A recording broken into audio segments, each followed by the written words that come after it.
Hey everybody, it's your boy String Bean out here in the yard working around a little bit. I'm getting ready to prep this wood for the wood shop to store for future use. I don't have a kiln and I want to slow down the drying process. And I'm going to show you the way I do it. It's worked for me for years. So stick around and stay with me. Let me show you how it's done. Try to get you a close-up shot best I can of what we're going to get rid of. You want more bang for the buck. You don't want to waste any of this wood, especially wild black cherry. Very hard to get a hold of, very expensive. But you see these little checks, these little bitty fine checks, they'll grow as this wood lays out. If you don't get it sealed and protected, it'll go to waste. But the first place this wood is going to move is right here in this heart. Sometimes on this side the heart may be right here. On the back side, it's up here. But the first thing you want to do is get rid of these checks and get rid of that heart. Now, think about what you're doing. More bang for the buck. A lot of people like the live edge bowls. Anything live edge is expensive. You can take it off, but you can't put it back on. Now I'm going to spare you the chainsaw noise, but we're going to go ahead and do a first cut. We're going to square this up and get rid of these checks. Stay with me just a minute. This is the slab that we just took off. That's the back side, no checks. So the checks wasn't half-inch deep, but you can see that heart. See that heart split? Let's take one off the back side, get this thing squared up. About too big for my chainsaw. Let's take a minute to talk about wood waste.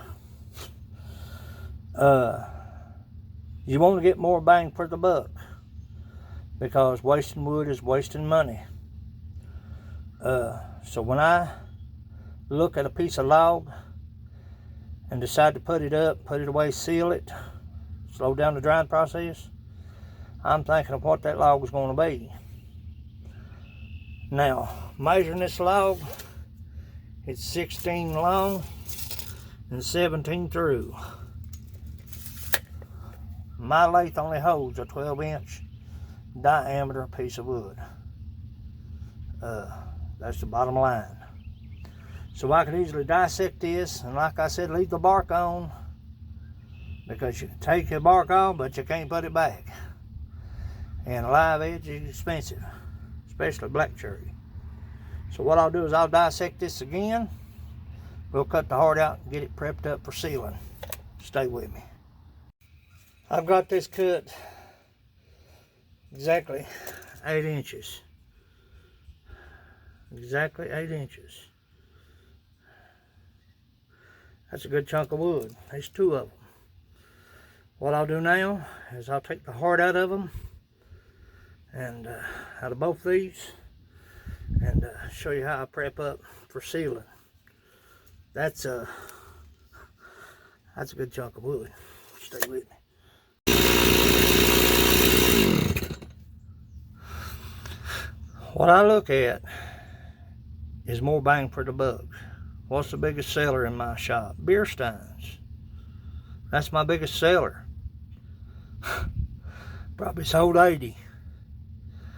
But this one chunk of wood will give me 8 beer steins. That ain't counting what I've got in the shop already.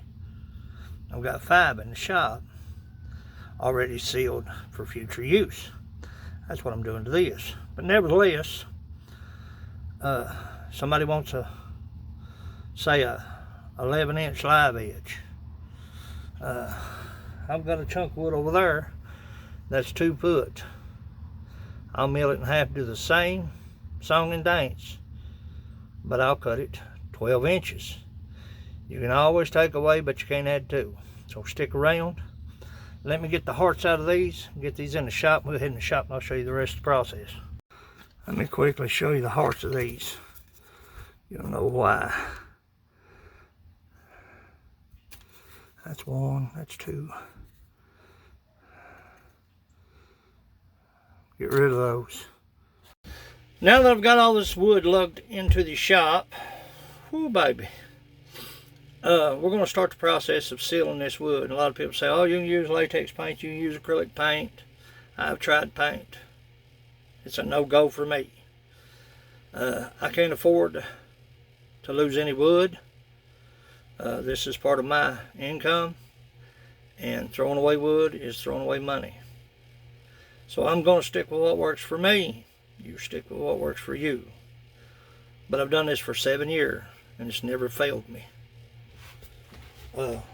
Some of this wood has been out here for 3 years. No damage whatsoever. No checks, no cracking, no splitting, no nothing. So stay with me, I'm going to talk to you as we do this. This is the process right here.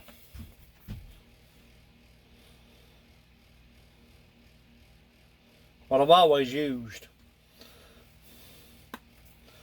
Like I say, I've tried the acrylic paint. People say, oh, that acrylic paint works.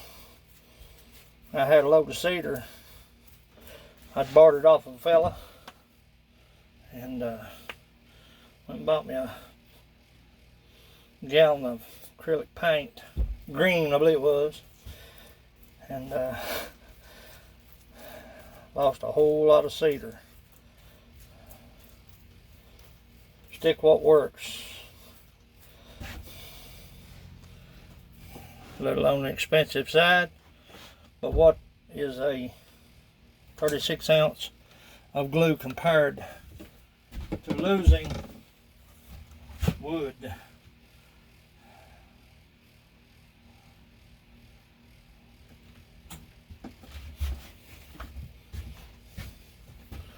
Now what I'll do is I'll let this dry. I'll flip it over to the other end, and I'll stack it in a nice low line area that's cool in this shop. Back here in the corner is the best place in the world. Place your thermometer up and kind of watch it.